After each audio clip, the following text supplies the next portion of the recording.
오늘 본문 스가랴서 13장 1절에서 9절 말씀을 통해서 여호와는 내 하나님이시라는 제목으로 같이 말씀을 나누기를 원합니다. 본문 내용을 간단히 살펴보면은요, 그날에 우리가 어저께 살펴봤던 구원의 날에 이 죄와 더러움을 씻는 셈이 열려서 이제는 우상의 이름이 끊쳐지게 되고 거짓 선지자와 더러운 귀신이 이제 떠나가게 될 것이다 예언하고 있습니다. 거짓 선지자들은 이제 예언의 환상을 부끄러워하게 될 것이며 여호와께서 칼을 들어 목자를 치시고 남은 백성을 연단하셔서 마침내 그들을 하나님의 백성이 되게 하실 것이라 이렇게 말씀하고 있습니다.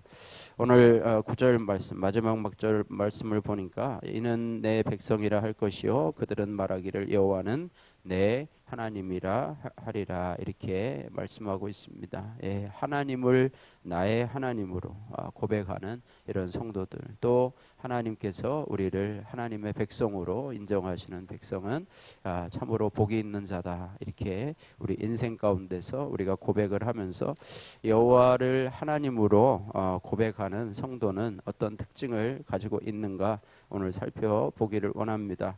여호와는 내 하나님이라 고백하는 성도는요, 첫 번째로 죄와 더러움을 씻는 셈에서 씻는 성도라고 하는 것입니다. 오늘 1절에서 3절 말씀을 보시면 특별히 1절에 그날의 죄와 더러움을 씻는 셈이 다윗의 족속과 예루살렘 주민을 위하여 열리리라 이렇게 말하고 있습니다.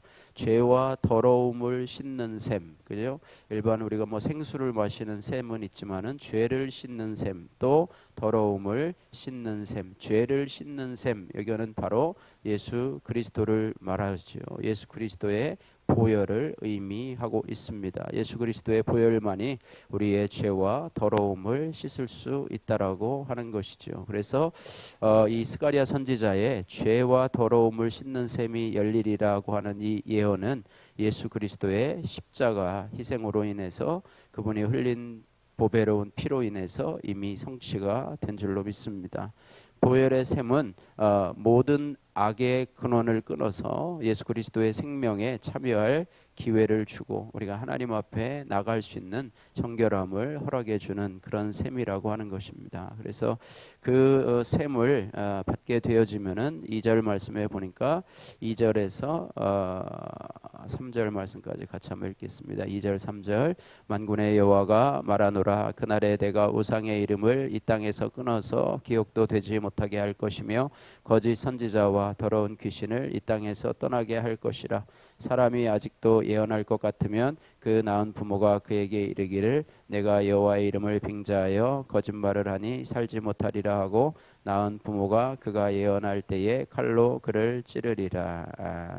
예, 죄와 더러움을 씻는 셈이 열리게 될 때에 그 땅에서 이제는 그날에는 우상의 이름이 이 땅에서 끊어져서 기억도 되지 못하게 할 것이며 또 거짓 선지자와 더러운 귀신이 이 땅에서 떠나게 될 것이며 또 예언을 부끄러워하게 하고 거짓말하는 것, 또 자기의 이름으로 예언하는 것들조차도 이제는 끊어지게 될 것이라 이렇게 말씀하면서 셈으로 씻음 받은 다음에 보혈의 셈으로 씻김을 받은 다음에는 우상의 더러움을 기억할 필요도 없고 또 다른 선지자를 찾을 필요도 없게 된다. 그래서 그리스도의 보혈이 바로 우리의 최후의 셈이 될 것이다 이렇게 말해요. 사람들은 예수 그리스도의 이 보혈의 셈을 찾지 못하고 여러 가지 자신에게 만족을 줄 여러 가지 셈을 찾아서 이곳저곳 방황을 합니다. 그 셈의 물을 마시면 처음에는 갈증을 해소해 주는 것처럼 생각이 되지만은 결국에는 또 갈증을 일으키고 그 셈을 떠나서 또 다른 셈으로 또 찾아가게 되고 또 그렇게 하다가 인생을 허비하고 낭비하게 되고 인생이 뭐 그렇게 길지 않지 않습니까? 그래서 결국에 예수 그리스도의 보혈의 셈을 찾은 자들은 행복하라는 것을 여러분 기억하시고 하나님을 내 하나님이라고 부르는 성도는 죄와 더러움을 씻는 이 보혈의 셈을 발견한 성도라고 하는 것을 우리가 기억하면서 믿음으로 살아가시기를 바라고요. 두 번째로 여호와는 내 하나님이라고 고백하는 성도는요, 영적인 분별력을 갖게 됩니다. 4절에서 6절 말씀인데요, 참샘 되시는 참샘을 만나서 씻김 받은 성도는 무엇보다도 영적인 분별력을 갖게 됩니다. 예, 신앙이 성장하면요, 어린아이 신앙일 때는 영적으로 분별을 잘하지 못하죠. 우리 어린 꼬맹이들 보면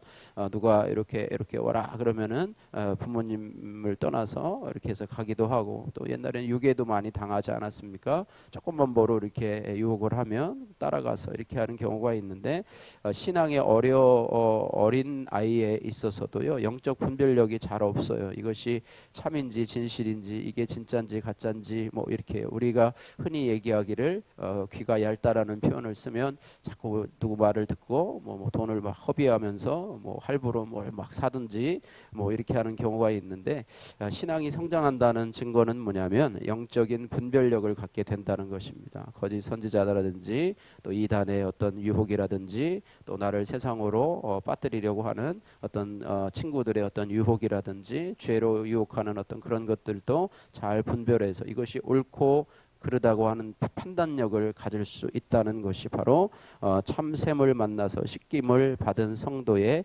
특징이라고 할 수가 있습니다. 그렇게 되면은요, 성도들을 유혹하던 이 거짓 선지자들이 발붙일 곳이 없어지게 됩니다. 그들은 자신들이 말했던 예언의 환상을 부끄러워하게 될 것이고, 선지자로 보이려고 입었던 이 털옷들도 벗게 될 것입니다. 또한 그들은 거짓 예언을 하면서 스스로 황홀경에 빠져서 자해한 상처를 친구의 집에서 받은 상처라고 둘러댔는데요. 그러나 회개하고 참샘을 만난 성도들의 영적 분별력 덕분에 이들의 거짓 예언의 환상, 위장의 털옷, 자기 도취의 상처는 결코 발붙일 데가 없어지게 될 거라고 하는 것입니다. 그래서 이게 내가 분별력이 없기 때문에 자꾸 그런 사람들이 꼬이는 것이죠. 내가 분별력이 없이 그들의 유혹에 넘어가기 때문에 그런 사람들이 자꾸 모이게 되는 것이죠. 그죠?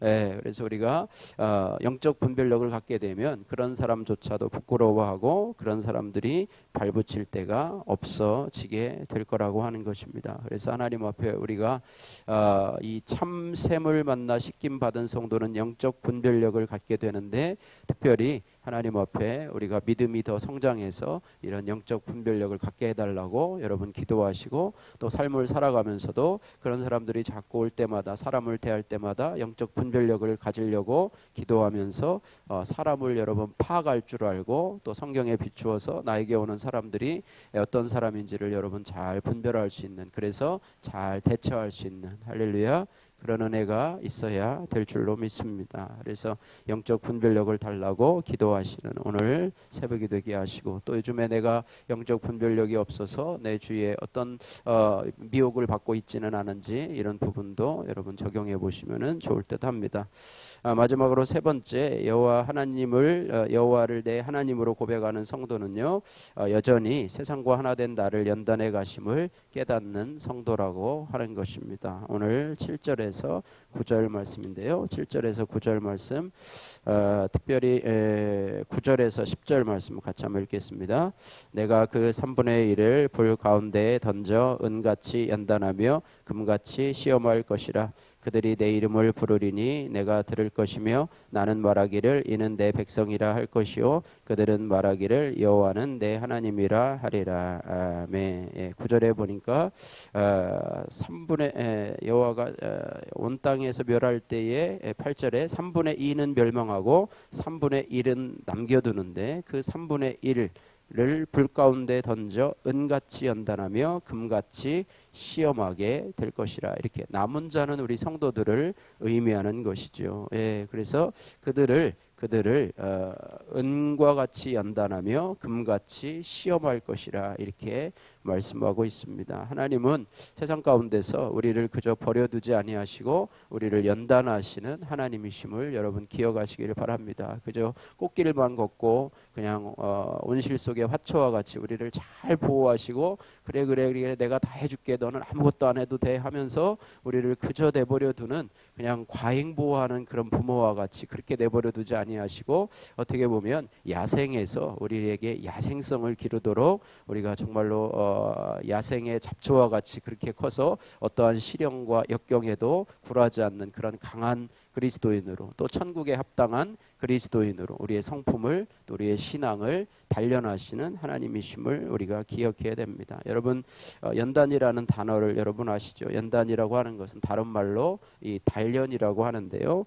본래는 이 쇠붙이를 불에 달구지 않습니까? 예, 그래서 달군 후에 그것을 자꾸 두드려서 단단하게 만들고 또 원하는 연장으로 만드는 것, 그러니까 대장장이의 손에 들린 그런 불에 달군 쇳덩어리처럼 그렇게 우리를 두드리면서 달구어 가시면서 그 원하는 모양을 만드시는 그것이 바로 연단이라고 하는 것을 기억하면서 우리가 불 구덩이에 또 불 가마에 달구어져서 두드림을 당하는 것을 우리가 연단이라는 표현을 사용하게 되는데, 이것을 사람에게 적용하면요 우리의 신앙을 또 우리의 신앙 인격을 단단하게 훈련시키는, 그래서 내가 지금 겪고 있는 어려움은요 여러분이 지금 연단당한다고 생각하면 됩니다. 연단당하고 하나님이 나를 지금 달구어 가시는구나, 달구어 가시는구나, 이 과정 속에서 나를 더 단단하게 하시는구나, 이 과정 속에서 나를 더 하나님의 성품으로 만들어 가시고 빚어 가시는구나, 이렇게 여러분이 깨달으시고 또 그 연단하시는 하나님을 바라보시면 좋을 듯합니다. 그래서 욥기에도 그런 고백을 하지 않습니까? 욥도 나의 가는 길을 오직 그가 아시나니 그가 나를 단련하신 후에는 내가 정금 순금같이 나오리라. 100% 정결한, 그죠? 불순물이 끼어 있지 않은 순금처럼 나오리라, 이렇게 말하고 있어요. 왜? 우리 성도들의 삶도 세상 사람들의 삶과 같이 힘들고 어려운 일들이 있을 때가 있습니다. 그래서 그것을 빨리 뛰쳐나오고 싶기도 하고 또 뭐 그렇기도 하기도 한데, 그 모든 것이 다 하나님이 나를 단련시키고 연단시키는 과정임을 여러분 기억하시면서 그 손길이 있는 자는 행복한 사람이다. 할렐루야.